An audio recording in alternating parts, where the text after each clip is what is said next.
पहले मैंने अपने भाषण में कहा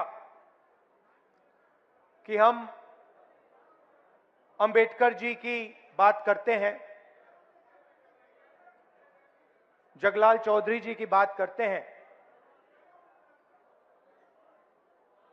मगर जो ये बोलते थे, जो ये करते थे, इनके जो आइडियाज थे वो कहां से आए थे?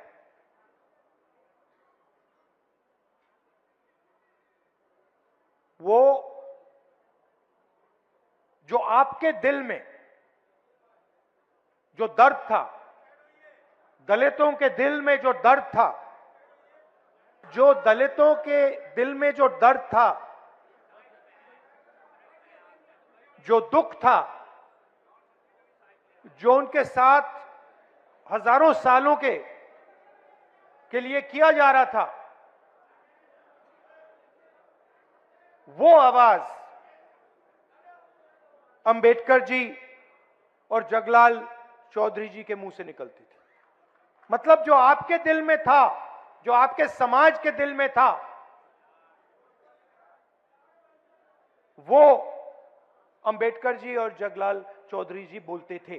पार्लियामेंट में भाषण दिया, मैंने दो चीजें कही। एक, मैंने टेक्नोलॉजी की बात की, इलेक्ट्रिक मोटर की बात की, मोबिलिटी रेवोल्यूशन की बात की, और दूसरी मैंने पार्टिसिपेशन की बात की, भागीदारी की बात की, जाति जनगणना की बात की। उसके बाद प्रधानमंत्री ने जवाब दिया, 1.5 घंटा का जवाब दिया। उस जवाब में आपने जाति जनगणना शब्द सुना? क्योंकि नरेंद्र मोदी, बीजेपी, आरएसएस जाति जनगणना नहीं कराना चाहती, क्योंकि ये देश की सच्चाई आपको नहीं बताना चाहती। और मैंने निर्णय ले लिया है कि कुछ भी हो जाए, देश में दलितों को, पिछड़ों को, आदिवासियों को मैं उनकी सच्ची भागीदारी दिखाना चाहता हूं। और यहां मतलब बड़े बड़े ऊपर लिख देना चाहता हूं कि इस देश में दलितों को, पिछड़ों को, आदिवासियों को कहीं भी भागीदारी नहीं मिल रही है। और जैसे ही आपको यह दिखेगा, जैसे ही आपको सचमुच में डेटा दिखेगा,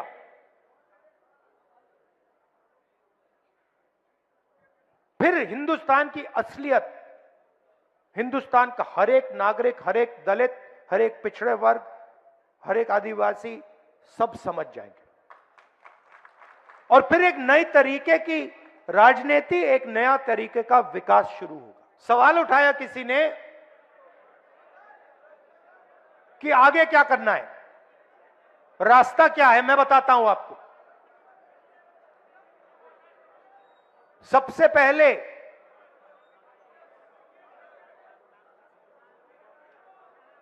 पहले यह पता लगाना है कि सचमुच में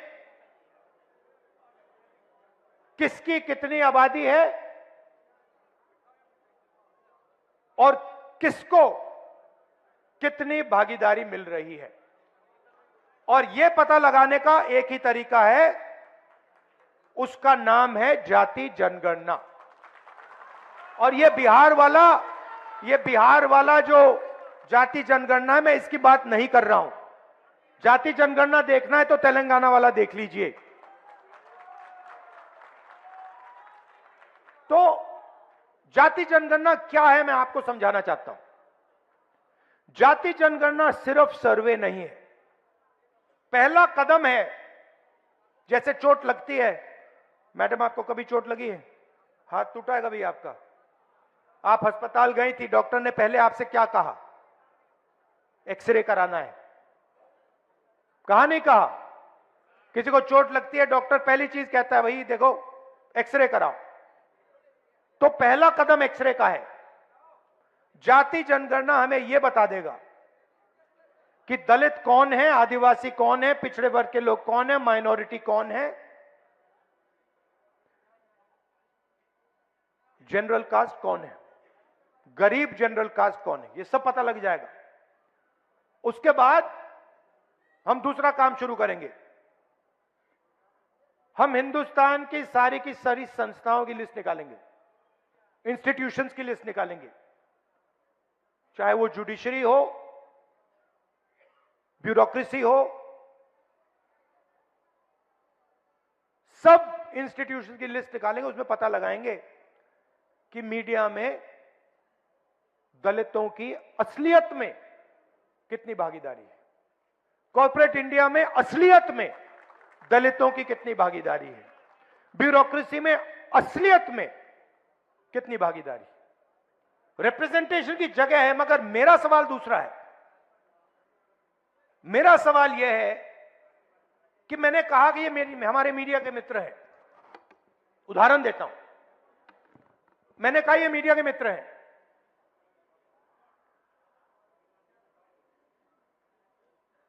इनकी बड़ी बड़ी कंपनियां हैं, इनको हर स्टेट की सरकार एडवर्टाइजमेंट का पैसा देता है। हर स्टेट की सरकार, देश की सरकार इनको एडवर्टाइजमेंट देती है। आपने देखा होगा, देखा आपने सरकारी इश्तिहार देखे ना, तो सीधा इनकी फंडिंग हो रही है, सरकार इनकी फंडिंग कर रही है। अब मैं आपसे पूछता हूं, ये बड़ी बड़ी जो कंपनियां हैं मीडिया वाली, इनके मालिकों की आप लिस्ट निकालिए, मुझे दलित दिखा दीजिए उनमें, आपको एक दलित नहीं मिलेगा। ठीक है, शायद आप लोग कहेंगे हमें मीडिया की कंपनी कंट्रोल नहीं करनी। फिर मैं अगला सवाल पूछता हूं, ठीक है, सीनियर मैनेजमेंट की लिस्ट निकाल दीजिए, बड़े बड़े एंकर्स की लिस्ट निकाल दीजिए, बड़े बड़े एडिटर्स की लिस्ट निकाल दीजिए, मुझे दलित नाम दिखा दो उसमें। नैरेटिव ये बना रहे, 15% आपकी आबादी है, 16% आबादी है आपकी, मीडिया में मैंने आपके मुद्दे कभी देखे ही नहीं है। तो आपकी ना मीडिया में भागीदारी। कॉर्पोरेट इंडिया की बात करता हूं, 16 लाख करोड़ रुपया नरेंद्र मोदी जी ने हिंदुस्तान के 25 सबसे अमीर लोगों का कर्जा माफ किया है।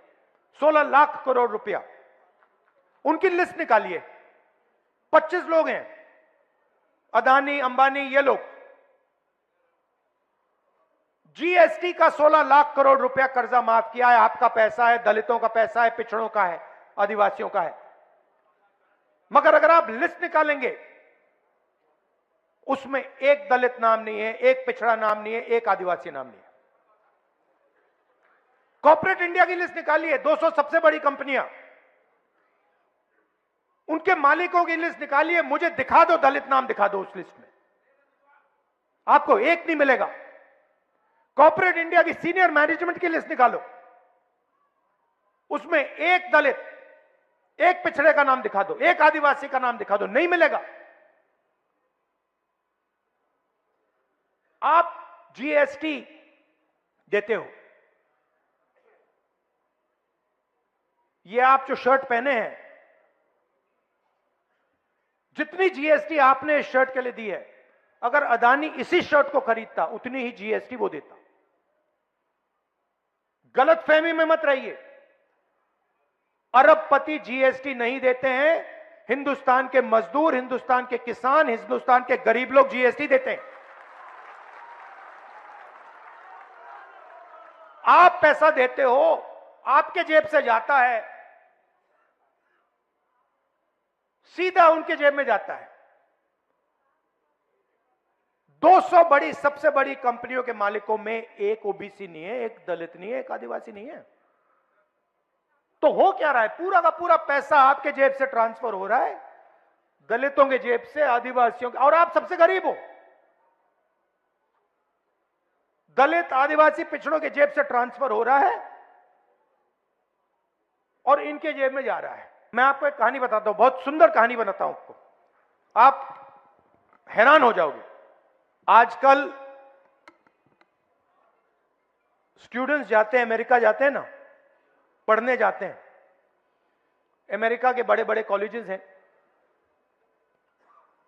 तो अमेरिका में एक कॉलेज का एंट्रेंस एग्जामिनेशन होता है, एसएटी एग्जामिनेशन। नाम सुना आपने? सुना है? एसएटी एग्जाम है वो, अमेरिका का यूनिवर्सिटी का एंट्रेंस का एग्जाम होता है। जब वो पहले एग्जाम बनाया गया और स्टूडेंट्स ने लिया, तो जो गोरे स्टूडेंट्स थे उनका परफॉर्मेंस बहुत अच्छा था, और जो अफ्रीकन अमेरिकन थे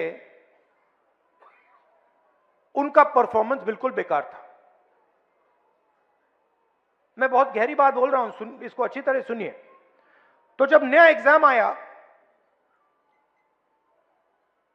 गोरों को फर्स्ट डिवीजन, सारे के सारे बेस्ट परफॉर्मर्स गोरे, और जो काली चमड़ी वाले थे, अफ्रीकन अमेरिकन थे, उनका परफॉर्मेंस बिल्कुल बेकार, वो फेल हो रहे हैं। पहले गोरों ने कहा कि गोरे लोग ज्यादा इंटेलिजेंट हैं, ज्यादा होशियार हैं, और ये जो अफ्रीकन अमेरिकन हैं ये कम होशियार हैं, ये मैथमेटिक्स नहीं समझ सकते क्योंकि इतने होशियार नहीं है। फिर एक प्रोफेसर ने चालाकी कर दी, उसने एक एक्सपेरिमेंट किया। वही एसएटी का एग्जाम, उसके जो सवाल थे उसने अफ्रीकन अमेरिकन प्रोफेसर से बनवा दिए। मतलब एग्जाम के जो सवाल थे, जो एग्जाम का डिजाइन था, उसने गोरों से नहीं करवाया, उसने अफ्रीकन अमेरिकन से करवा दिया। और फिर उसने वही एग्जाम गोरों को और अफ्रीकन अमेरिकन को दे दिया। आपको मालूम है नतीजा क्या था? सारे के सारे गोरे फेल हो गए। इसलिए मैं यहां आया। आप कह रहे थे, आपने मुझे बुलाया, आप कह रहे थे कि दिल्ली का चुनाव है। हां, दिल्ली का चुनाव है, उसकी जगह है, मगर यह भी फंक्शन बहुत जरूरी है। तो मैं वोट डालकर सीधा यहां आ गया। और मैं बिहार के दलितों को, पूरे देश के दलितों को कहना चाहता हूं, देखिए, ये जो संविधान है, ये हम सब कहते हैं और मानते हैं कि अंबेडकर जी की, गांधी जी की देन है, मगर इस संविधान के अंदर हजारों साल का आपका दर्द है। जो आपके साथ अपमान किया गया, जो आपको दबाया गया, जो आपको क्रश किया गया, वो सब इसके अंदर है। और यही आपको एक नया भविष्य दे सकता है, यही आपको बचा सकता है, और यही आपको देश में भागीदारी, सच्ची भागीदारी दे सकता है। इसीलिए बीजेपी और आरएसएस के लोग इसको खत्म करना चाहते हैं, क्योंकि वो जानते हैं कि जिस दिन तक यह संविधान है, उस दिन तक हिंदुस्तान के गरीब लोगों को, दलितों को, पिछड़ों को, आदिवासियों को नहीं दबाया जा सकता है। ये इसको सामने से नहीं मारते हैं। ये आप मत सोचिए कि इसको सामने से मारते हैं। सामने से, इसके सामने ये मत्था टेकते हैं। सामने मोदी जी यूं करेंगे और फिर अपना काम चालू कर देंगे। अंबेडकर जी के सामने आरएसएस के आजकल सब नेता हाथ जोड़ते हैं, मगर हाथ जोड़ते वक्त जिस चीज के लिए अंबेडकर जी लड़े, जिस चीज के लिए अंबेडकर जी ने अपनी जिंदगी दी,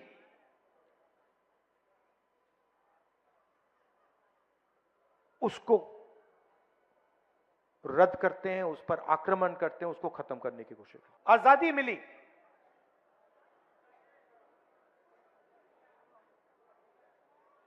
बहुत कुछ हुआ, मगर मैं आपसे सवाल पूछना चाहता हूं, आज हिंदुस्तान का जो पावर स्ट्रक्चर है, जो इंस्टीट्यूशंस हैं, संस्थाएं हैं, चाहे वो शिक्षा का सिस्टम हो, स्वास्थ्य का सिस्टम हो, कॉर्पोरेट इंडिया हो, बिजनेस सिस्टम हो, जुडिशरी हो, इसमें आपकी भागीदारी कितनी है? लोग रिप्रेजेंटेशन की बात करते हैं, लोग कहते हैं कि हां, दलितों को रिप्रेजेंटेशन मिला, और यह सही है, रिप्रेजेंटेशन मिला, मगर पार्टिसिपेशन के बिना, पावर स्ट्रक्चर में शामिल होने के बिना रिप्रेजेंटेशन का कोई मतलब ही नहीं। मैंने आपको यहां स्टेज में बैठा दिया,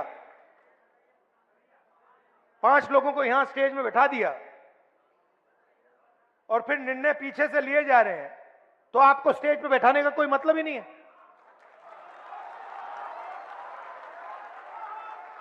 आजकल फैशन बन रहा है कि भैया देखो, एमएलए को हमने इतने टिकट दे दिए, इस जात को इतने दे दिए, उस जात को इतने दे दिए, मोदी जी बोलते हैं। हां, मगर फिर आपने जो पहले एमएलए की पार होती थी वो आपने छीन लिया। लोकसभा में आपने एमपी बैठा रखे हैं, लोकसभा का एमपी एक निर्णय नहीं ले सकता, मंत्री आपने बना दिए, मगर ओएसडी आरएसएस का बैठेगा। तो कंट्रोल का सवाल है, पार्टिसिपेशन का सवाल है, भागीदारी का सवाल है।